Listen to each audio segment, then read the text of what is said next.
हापुड़ के Chhijarsi toll plaza पर प्रियंका गांधी का कांग्रेस कार्यकर्ताओं ने स्वागत किया। मुरादाबाद में राहुल की न्याय यात्रा में शामिल हुए। न्याय यात्रा के लिए मुरादाबाद पहुंचे राहुल गांधी। सपा सांसद एसटी हसन भी राहुल की यात्रा में शामिल हुए। कांग्रेस महासचिव जयराम रमेश का बड़ा बयान, कहा बीएसपी के लिए हमारे दरवाजे खुले, बीजेपी को हराना चाहती हैं तो साथ। अमरोहा के सांसद कुंवर दानिश अली ने कहा, जिस मकसद के लिए बुजुर्गों ने कुर्बानी दी उस सपने को लेकर निकले हैं राहुल गांधी, हम उनके साथ हैं। 2024 लोकसभा चुनाव को लेकर कांग्रेस आप में सीटों को लेकर सहमति बन गई है।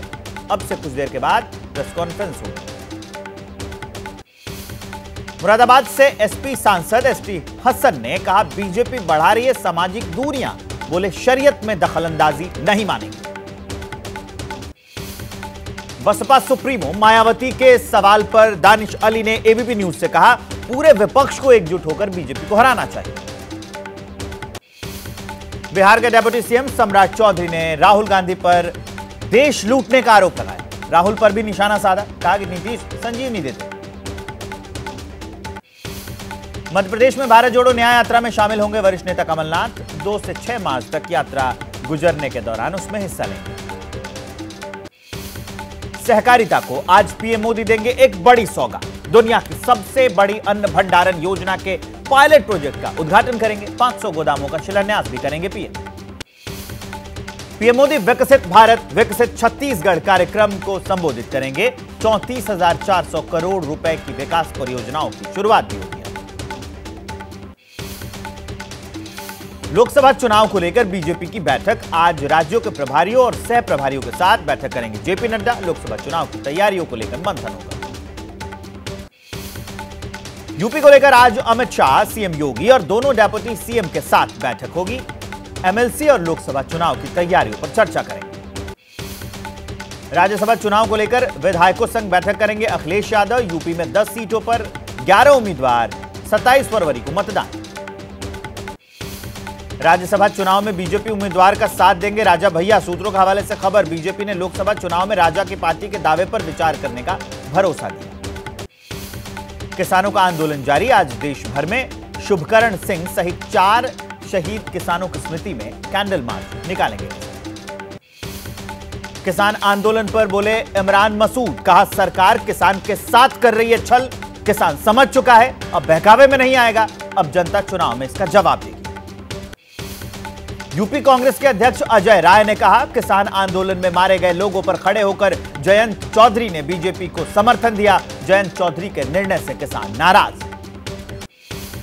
मराठा समुदाय को 10% आरक्षण प्रदान करने वाला विधेयक पास होने के बाद भी मनोज जरांगे संतुष्ट नहीं है। जरांगे ने आज महाराष्ट्र भर में सड़क जाम का ऐलान किया। यूपी में पुलिस भर्ती पेपर लीक पर बवाल। आरओ एआरओ परीक्षा में पर्चा आउट होने का आरोप है। परीक्षा दोबारा कराने की मांग पर प्रयागराज में प्रदर्शन किया छात्रों ने। दिल्ली विश्वविद्यालय का 100वां दीक्षांत समारोह आज, उपराष्ट्रपति जगदीप धनखड़ छात्रों को डिग्री देंगे। दिल्ली के सीएम अरविंद केजरीवाल आज गोविंदपुरी में पानी के बढ़े बिल पर लोगों से बात करेंगे। वन टाइम सेटलमेंट स्कीम को लेकर लोगों से बातचीत होगी। यहां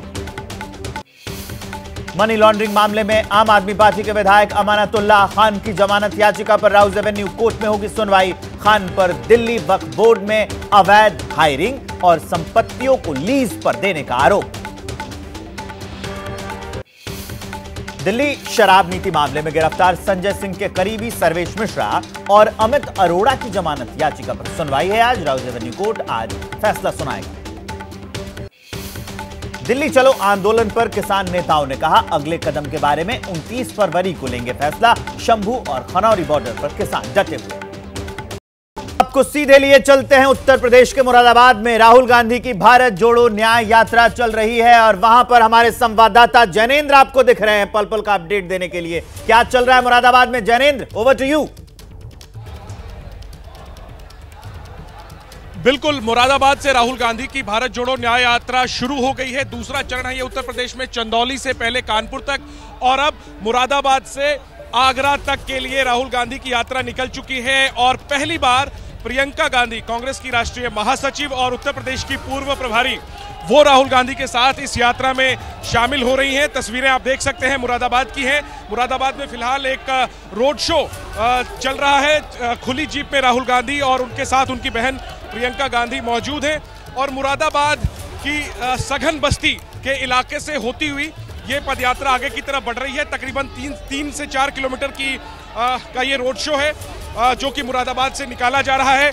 अहम बात है कि अब ये भी देख रहे हैं कि इस यात्रा में कांग्रेस के साथ साथ समाजवादी पार्टी के झंडे भी नजर आ रहे हैं। राहुल गांधी की यात्रा चंदौली से जब कानपुर पहुंची तब तक औपचारिक ऐलान नहीं हुआ था कांग्रेस और समाजवादी पार्टी के गठबंधन का, लेकिन अब गठबंधन का ऐलान हो चुका है और इसके बाद जो यात्रा शुरू हुई है दूसरे चरण में, उसमें कांग्रेस के साथ समाजवादी पार्टी के झंडे भी नजर आ रहे हैं। इस यात्रा में समाजवादी पार्टी की जो स्थानीय सांसद हैं एसटी हसन, वो भी शामिल हैं, वो शरीक हो रहे हैं। तो कुछ इस तरीके की तस्वीरें हैं मुरादाबाद की। लोकसभा चुनाव से पहले राहुल गांधी की ये यात्रा काफी अहम मानी जा रही है, खासतौर पर उत्तर प्रदेश, जहां पर कि पिछली बार केवल 1 सीट कांग्रेस को मिली थी। इस बार गठबंधन में कांग्रेस 17 सीटों पर चुनाव लड़ रही है। जाहिर सी बात है कि चुनाव से पहले पार्टी के काडर में एक जोश फूंकने के मकसद से राहुल गांधी ये यात्रा पूरे देश भर में निकाल रहे हैं। मणिपुर से मुंबई तक के सफर पर हैं और फिलहाल ये यात्रा उत्तर प्रदेश यानी पश्चिमी उत्तर प्रदेश के मुरादाबाद से होकर गुजर रही है और उनके साथ यानी राहुल गांधी के साथ उनकी बहन प्रियंका गांधी भी इस यात्रा में शामिल हुई हैं। और जाहिर है कि जब शीर्ष नेतृत्व किसी इलाके में होता है तो कार्यकर्ताओं का जोश जो है वो हाई होता है और वही चीज यहां मुरादाबाद में देखी जा रही है। कांग्रेस के कार्यकर्ताओं में उत्साह है और जबरदस्त तैयारी राहुल गांधी और प्रियंका गांधी का स्वागत करने के लिए यहां पर जगह जगह पर किए गए हैं। कुछ इस तरीके की तस्वीरें हैं। मेरे साथ सहयोगी राजेश कुमार हैं, वो आपको दिखाएंगे। राजेश जी, जरा कैमरे को पैन करके दिखाते रहिए तस्वीरें कि किस तरीके से तैयारी यहाँ पर जगह जगह राहुल और प्रियंका के स्वागत की गई है। बैलून और जगह जगह बैनर लगे हुए हैं इस पूरे रास्ते में, जिस रास्ते से राहुल और प्रियंका गांधी गुजर रहे हैं। तो राहुल और प्रियंका मुरादाबाद में फिलहाल रोड शो कर रहे हैं और कांग्रेस के कार्यकर्ता जगह जगह उनका स्वागत कर रहे हैं और यात्रा को लेकर भव्य तैयारियां भी नजर आ रही हैं। कल आगरा में अखिलेश यादव इस यात्रा में शामिल होंगे और दोनों नेता पहली बार एक साथ आएंगे गठबंधन के ताजा ऐलान के बाद, और देखना होगा कि किस तरीके का संदेश राहुल गांधी और अखिलेश यादव एक साथ आगरा में देते हैं। लेकिन उसके पहले यात्रा आज मुरादाबाद से होते हुए संभल के रास्ते अमरोहा पहुंचेगी, उसके बाद बुलंदशहर जाकर के ये रास्ता आज का विश्राम होगा और इसके बाद कल अलीगढ़ और हाथरस होते हुए आगरा पहुंचेगी ये यात्रा और इसके बाद यात्रा राजस्थान में प्रवेश कर जाएगी। तो 2 दिन राहुल गांधी पश्चिमी उत्तर प्रदेश में गुजारने वाले हैं और कांग्रेस के खाते में जो 17 सीटें हैं लोकसभा में, उसमें से 7 सीटें तकरीबन जो हैं वो पश्चिमी उत्तर प्रदेश में आती हैं, सहारनपुर, गाजियाबाद और इसके अलावा अमरोहा की सीट कांग्रेस के खाते में है। अगर हम उसके आगे चलें तो बुलंदशहर, फतेहपुर सीकरी और झांसी जैसी सीट भी कांग्रेस के पास है। तो इन तमाम इलाकों को प्रभावित करेंगे राहुल गांधी अपनी इस यात्रा के जरिए और इन इलाकों में कहीं ना कहीं अपने कार्यकर्ताओं में जोश फूंकने का काम करेंगे। और एक बात तो साफ है कि शुरू से ही राहुल इस यात्रा के जरिए केंद्र की मोदी सरकार को घेरने की कोशिश कर रहे हैं। तो एक बार फिर प्रधानमंत्री मोदी पर वो हमले बोलेंगे, सरकार की नीतियों पर हमले बोलेंगे और खास तौर पर जाति जनगणना और किसानों को एमएसपी देने का मुद्दा, ये 2 मुद्दे राहुल गांधी लगातार अपनी यात्रा में उठा रहे हैं। तो एक बार फिर पश्चिमी उत्तर प्रदेश के इस हिस्से में राहुल इन मुद्दों को उठाने जा रहे हैं। सबका राहुल गांधी का संबोधन होने वाला है क्या? संबोधित करेंगे वो जनसभा को? नतीजे ही बताएंगे जी। जनसभा को संबोधित करेंगे राहुल गांधी?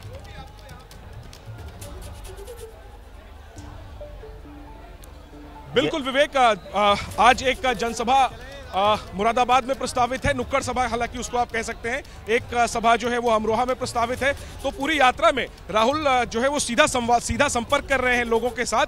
शुरू से ही इस तरीके से आप चाहे देखें तो हाथ हिलाते हुए अभिवादन करना, और दिन में 2 से 3 सभाएं करते हैं राहुल गांधी। तो आज भी उसी तरीके का कार्यक्रम है, और निश्चित तौर पर अपनी सभाओं में नजरें रहेंगी कि राहुल पश्चिमी उत्तर प्रदेश में क्या कुछ बातें रखते हैं। और सभा होनी है इस यात्रा में। अखिलेश यादव कब शामिल होने वाले हैं भारत जोड़ो न्याय यात्रा में, एक बार ये भी जानकारी दे दीजिए फिर से दर्शकों को।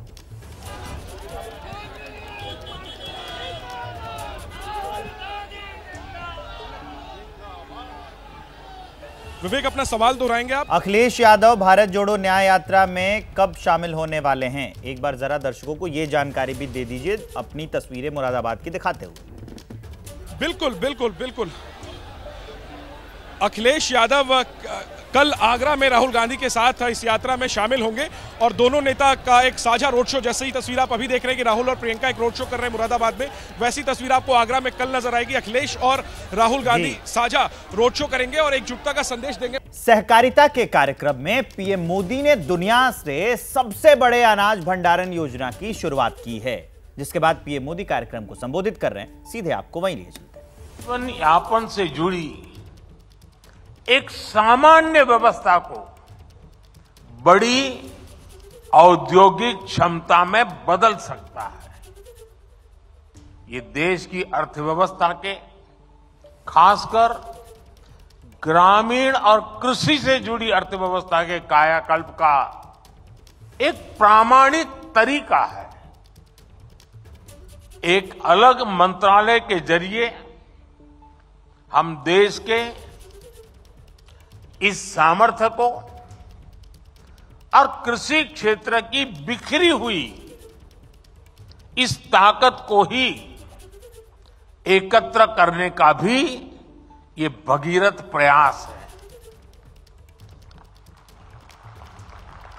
किसान उत्पाद संघ एफपीओ का एक बहुत ही महत्वपूर्ण उदाहरण हमारे सामने है।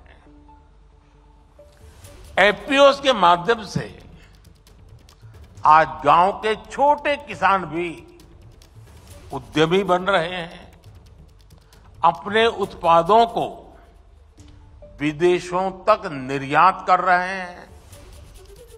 हमने देश में 10,000 एफपीओ बनाने का लक्ष्य रखा था। एक अलग सहकारिता मंत्रालय होने के उसका नतीजा ये है कि देश में 8,000 एफपीओ का गठन ऑलरेडी हो चुका है, कार्यरत हो चुके हैं। कई एफपीओ की सक्सेस स्टोरी की चर्चा आज देश के बाहर भी हो रही है। इसी तरह एक और संतोषजनक बदलाव ये आया है कि सहकारिता का लाभ अब पशुपालकों और मछली पालकों तक भी पहुंच रहा है। मछली पालन में आज 25,000 से ज्यादा सहकारी इकाइयां काम कर रही है। आने वाले 5 वर्षों में सरकार का लक्ष्य 2 लाख सहकारी समितियां बनाने का है,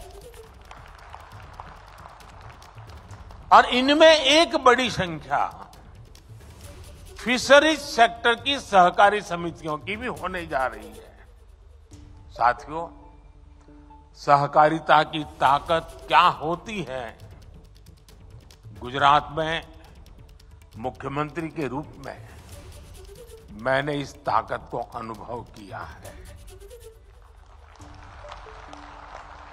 गुजरात में अमूल की सफलता की गाथा आज पूरी दुनिया जानती है। हम सब दुनिया भर के बाजार में पहुंच चुके लिज्जत पापड़ के बारे में भी जानते हैं। इन सभी आंदोलनों को मुख्य रूप से देश की महिलाओं ने ही लीड किया है। एक बड़ी खबर आ रही है, पहले वो जान लीजिए। शरद पवार की पार्टी का सिंबल लॉन्च हो गया है। अब रायगढ़ में पार्टी का सिंबल लॉन्च किया गया। चुनाव आयोग ने तुरहा सिंबल दिया है। पुणे में आज महाविकास अघाड़ी की रैली है। 27 फरवरी को सीट बंटवारे पर एमवीए की मीटिंग भी है। और इस खबर पर ज्यादा जानकारी के लिए जुड़ गए हमारे सहयोगी मृत्युंजय। कौन सा सिंबल दिया गया है, जरा इसके बारे में विस्तार से समझाइए मृत्युंजय।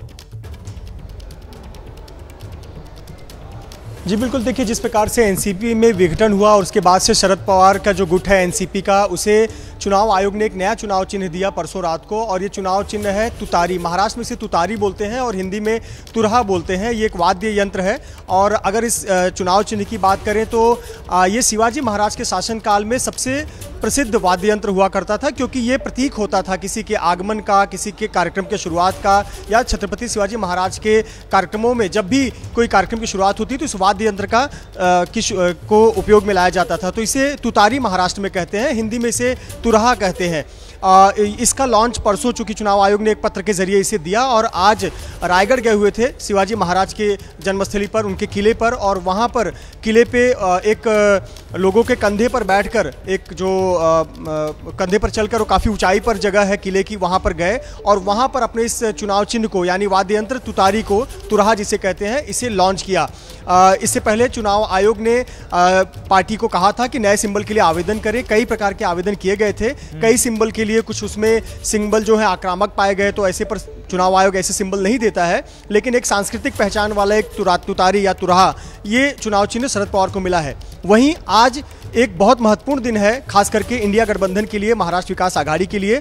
आज पुणे में तीनों दल साथ में बैठेंगे और एक छोटी सी सभा को संबोधित करेंगे। ये कोई सभा, जनसभा नहीं है, लेकिन कार्यकर्ताओं के लिए संबोधन के लिए सभी को बुलाया गया है। इसमें जितने इंडिया गठबंधन के दल हैं, चाहे कांग्रेस हो, एनसीपी शरद पवार गुट हो, शिवसेना उद्धव गुट हो, इन सभी के नेता यहाँ पर मौजूद रहेंगे और कार्यकर्ताओं को संबोधित करेंगे। कुल मिलाकर इसे इस तरह से देखा जा रहा है कि इंडिया गठबंधन का जो गठबंधन है महाराष्ट्र में, वो सील हो चुका है। यानी अब ये तय हो चुका है कि ये सब साथ में ही लड़ने वाले हैं। सीट बंटवारे पर जो पेच फंसा हुआ है वो 27 तारीख को मीटिंग हो जाएगी।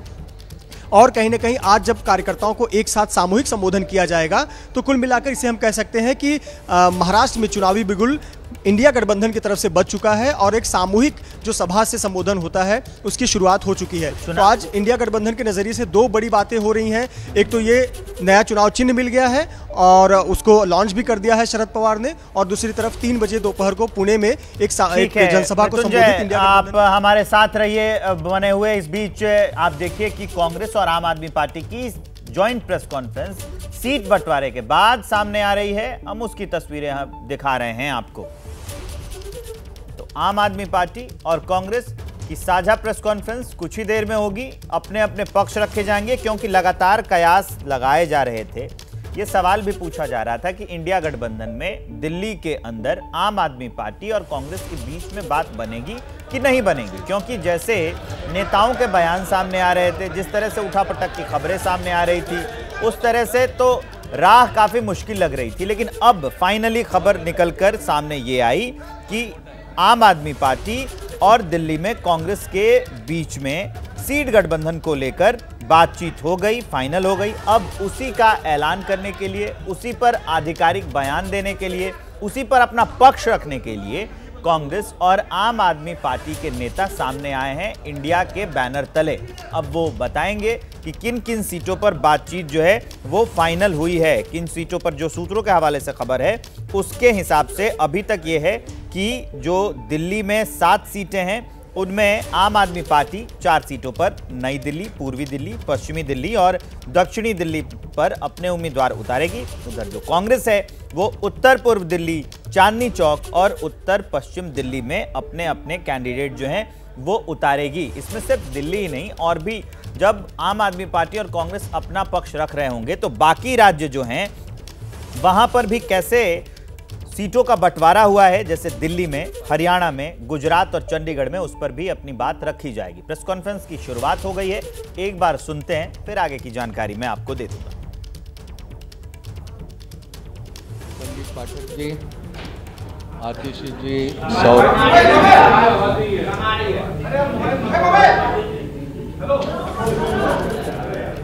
आवाज नहीं आ रही। अभी आ जाएंगे। हाँ, संदीप पाठक जी, आतिशी जी, दीपक बाबरिया जी, सौरभ भारद्वाज जी, अरविंदर सिंह लवली जी और यहाँ पर उपस्थित सभी पत्रकार साथियों, नमस्कार। पिछले कुछ समय से इंडिया गठबंधन के विभिन्न राजनीतिक दलों के साथ में लोकसभा के सीट शेयरिंग को लेकर चर्चा चलते रही और आपको इस बात की जानकारी है कि 2 दिन पहले ही समाजवादी पार्टी के साथ भारतीय राष्ट्रीय कांग्रेस पार्टी का सीट शेयरिंग को लेकर समझौता हुआ। उसकी घोषणा लखनऊ से हुई। समाजवादी पार्टी को 1 सीट लोकसभा की खजुराहो, ये मध्य प्रदेश में देने का भी ऐलान लखनऊ से किया गया। पिछले दिनों में आम आदमी पार्टी के साथ लंबी चर्चा हुई और चर्चा के उपरांत भारतीय राष्ट्रीय कांग्रेस और आम आदमी पार्टी के बीच सीटों को लेकर समझौता हुआ है, जिसको आपके समक्ष यहां पर मैं रखने का काम करूंगा। मुझे खुशी है कि 2 महत्वपूर्ण राजनीतिक दल इंडिया गठबंधन के आने वाला लोकसभा चुनाव का पूरा जिम्मा एक साथ संभालेंगे और जिस तरह की परिस्थितियां आज मुल्क में बनी है, जो चुनौतियां हमारे लोकतंत्र और हमारे संविधान के सामने बनी है, उनका मुकाबला करने के लिए इंडिया गठबंधन पूरी तरह से सशक्त तरीके से उसका मुकाबला करने के लिए तैयार है। और उसी कड़ी में आम आदमी पार्टी और कांग्रेस पार्टी का सीटों को लेकर समझौता हुआ।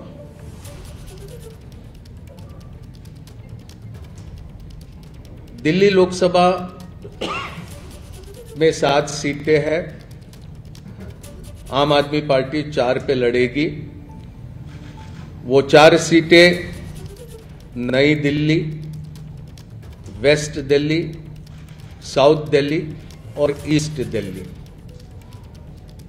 कांग्रेस पार्टी 3 सीटों पर दिल्ली में चुनाव लड़ेगी, चांदनी चौक, नॉर्थ ईस्ट और नॉर्थ वेस्ट। गुजरात में 26 लोकसभा सीटें हैं, 24 पर कांग्रेस लड़ेगी, 2 सीटों पर आम आदमी पार्टी के प्रत्याशी रहेंगे। भरूच लोकसभा और भावनगर लोकसभा की ये सीटें होगी। हरियाणा में 10 लोकसभा सीटों में से 9 सीटों पर भारतीय राष्ट्रीय कांग्रेस लड़ेगी और 1 सीट जो कुरुक्षेत्र की है, वहां पर आम आदमी पार्टी के प्रत्याशी लड़ेंगे। चंडीगढ़ को लेकर लंबी चर्चा हुई, लेकिन आखिरी में यह तय किया गया कि चंडीगढ़ में भारतीय राष्ट्रीय कांग्रेस के प्रत्याशी चुनाव लड़ेंगे। गोवा में भी, खास करके दक्षिण गोवा में विस्तार से चर्चा हुई, लेकिन फिर यह तय किया गया कि गोवा की दोनों सीटें ये भारतीय राष्ट्रीय कांग्रेस पार्टी लड़ेंगी। तो संक्षेप में ये सीटों को लेकर ये जानकारी आपके समक्ष रखनी थी। ये संभव है, 2 अलग अलग राजनीतिक दल हम होने की वजह से अलग अलग चुनाव चिन्हों पर हम ये चुनाव लड़ेंगे, लेकिन हमारी जिम्मेदारी रहेगी कि दिल्ली में कांग्रेस पार्टी 3 पर प्रत्याशी रखने के बाद भी 7 पर हम किस तरह से कामयाब हो सकते हैं, उस दिशा में हमारा प्रयास रहेगा और हमारे तमाम कार्यकर्ता और नेता उस दिशा में प्रयास करेंगे। और इसी तरह की स्थिति सभी राज्यों में हम दोनों दलों के बीच में ही नहीं, तो इंडिया गठबंधन में जितने भी राजनीतिक दल हैं, वो सभी तालमेल के साथ काम करते हुए अधिक से अधिक प्रत्याशियों को कामयाब करने की दिशा में प्रयास करेंगे।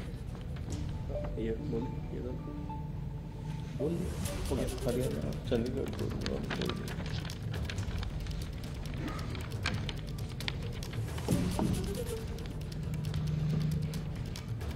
धन्यवाद मुकुल जी, आप सबका स्वागत है। तो सीटों के बारे में मुकुल जी ने सारे स्टेट का डिटेल में बता दिया है। मैं बस इतना ही कहना चाहता हूं कि आज देश जिस परिस्थिति से गुजर रहा है, जिस तरीके से भारतीय जनता पार्टी की सरकार सारी संस्थाओं को खत्म कर रही है एक एक करके, जिस तरीके से चुनावों की चोरी हो रही है, जिस तरीके से चुनावों की चोरी करने के लिए, चुनावों को जीतने के लिए विपक्षी नेताओं को जेल में डाला जा रहा है, जिस तरीके से किसानों के साथ अन्याय हो रहा है, जिस तरीके से पूरी देश की जनता बेरोजगारी, महंगाई से जूझ रही है, आज देश को एक ईमानदार और मजबूत विकल्प की जरूरत है।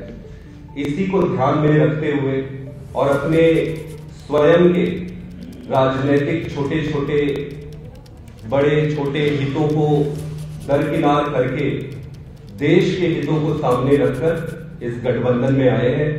और गठबंधन में आने का उद्देश्य मैं एक बार फिर से आप सबके समक्ष रखना चाहता हूं कि देश इंपॉर्टेंट है, पार्टी हमेशा सेकेंडरी है। इस चुनाव को हम इस तरीके से नहीं लड़ेंगे कि ये कांग्रेस यहां से लड़ेगी, आम आदमी पार्टी यहां से लड़ेगी। इस चुनाव को इंडिया लड़ेगी। कुछ सीटों पर आम आदमी पार्टी अपने कैंडिडेट उतारेगी और कुछ सीटों पर कांग्रेस अपने कैंडिडेट उतारेगी। मेरा ये मानना है कि भारतीय जनता पार्टी के जो कैलकुलेशन और जो भी इन्होंने अपनी रणनीति बनाई थी, वो सारा इस अलायंस के बाद से उलटफेर हो जाएगा और देश की जनता के साथ मिलकर ये चुनाव लड़ेंगे और ये चुनाव जीतेंगे। बहुत बहुत धन्यवाद। प्लीज।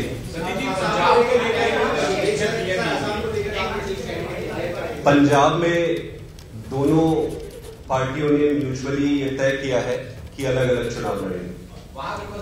सवाल आपसे भी और मुख्य वाल्मीकि से दोनों से है, क्योंकि आप लोगों ने स्पष्ट किया कि 7 सीटों पर चुनाव जीतना है या बाकी सीटों पर जो चुनाव जीतना है। तो ऐसे में क्या आपकी तरफ से जो स्टार प्रचारक होंगे वो कांग्रेस के लिए भी प्रचार करेंगे या और कांग्रेस के स्टार प्रचारक आप लोगों के लिए प्रचार करेंगे? दूसरा, क्योंकि ये अलायंस पहली बार नहीं हुआ है कि दो विचार के लोग मिल रहे हो, हमने यूपी में भी देखा था और वो सफल नहीं हुआ था, मायावती और समाजवादी पार्टी। ऐसे अपने निचले कैडर को कैसे समझा पाएंगे कि जिनके खिलाफ आप विधानसभा में लड़ रहे हैं, यहाँ पर आप लोग एक हैं? दोनों सवालों का जवाब। देखिए, हमारा पूरा कैडर देश के लिए राजनीति में आया है। आज अगर हमारे कैडर से पूछोगे कि क्या इंपॉर्टेंट है, वो कहेगा कि देश इंपॉर्टेंट है और वो भली भांति आज की राजनीतिक परिस्थिति को समझ रहे हैं। तो मिलके लड़ेंगे, कैडर साथ में लड़ेगी।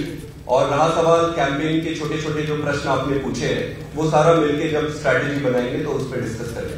लेकिन ये कैसे होगा कि पंजाब में आप लोग एक दूसरे के खिलाफ लड़ेंगे और बाकी जगह मिलजुल लड़ेंगे? तो पब्लिक कंफ्यूजन होगी, वो कहेगी तो आप लोग देखिए। नहीं, जनता बहुत समझदार है, जनता सब समझदार है। फैसल अहमद पटेल ने ट्वीट किया था कि उनकी राहुल गांधी से बात हो गई है, वो भरूच जीतेंगे और कहीं ना कहीं ये भी कहा था कि कांग्रेस का कार्यकर्ता आम आदमी पार्टी के लिए कैंपेन नहीं करेगा भरूच में। देखिए, सारी परिस्थितियों को समझकर राय मशवरा करके ये हमने फैसला किया है, ये दोनों राजनीतिक दलों के बीच में, और मुझे पूरा विश्वास है कि ये फैसले का सम्मान कांग्रेस का हर कार्यकर्ता करेगा और आम आदमी पार्टी के भी कार्यकर्ता ये समझौता पूरा इसको मानेंगे। एक सवाल है कि अभी जैसे संदीप जी ने कहा कि हम लोग जो है देश हित को आगे रख के आए हैं, पार्टी को पीछे रखा है और उसी देश हित की बात करते हुए आप लोगों ने कई राज्यों में गठबंधन किया है, लेकिन वो जो है आपको पंजाब में क्यों नहीं हो रहा? पंजाब में आप एक दूसरे के विरोध में लड़ रहे हैं। देखिए, पंजाब की विशेष परिस्थितियां है, वो मेरे से बेहतर आप अच्छे से समझ सकते हैं और उन परिस्थितियों को देखकर ये फैसला किया गया है कि वहां पर दोनों राजनीतिक दल ये अलग अलग से चुनाव लड़ेंगे।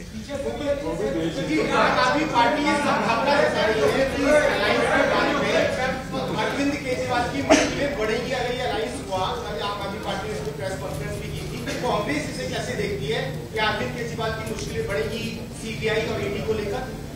ये आम आदमी पार्टी संभावना जता रही है अलायंस के बाद। तो अभी हम आपको जो प्रेस कॉन्फ्रेंस सुना रहे थे, ये आम आदमी पार्टी और कांग्रेस के बीच में जो गठबंधन हुआ है उसी की प्रेस कॉन्फ्रेंस है। जानकारी निकलकर सामने आई कि गुजरात की जो 26 सीटें हैं उनमें से 24 पर कांग्रेस चुनाव लड़ेगी और 2 पर आम आदमी पार्टी। भरूच और भावनगर सीट जो है वो आम आदमी पार्टी को दिया गया है। और उसके बाद हरियाणा में जो सीटें हैं 10, उसमें 9 पर कांग्रेस चुनाव लड़ेगी। एक आम आदमी पार्टी को दी गई है लोकसभा की सीट। कुरुक्षेत्र जो सीट है वो आम आदमी पार्टी के खाते में गई है। चंडीगढ़, वहां पर सिर्फ कांग्रेस चुनाव लड़ेगी और गोवा में भी सिर्फ कांग्रेस ही चुनाव लड़ेगी। पंजाब में कांग्रेस और आम आदमी पार्टी अलग अलग चुनाव लड़ेगी। इंडिया गठबंधन एक दूसरे को सपोर्ट करेगा, अपने दलों को। आम आदमी पार्टी और कांग्रेस के बीच में गठबंधन का ऐलान हो गया है। दिल्ली में आम आदमी पार्टी 4 सीटों पर चुनाव लड़ेगी। तो अब गठबंधन जो है वो फाइनल हो गया है आम आदमी पार्टी और कांग्रेस के बीच में। उसकी जानकारी हम आपको दे रहे हैं।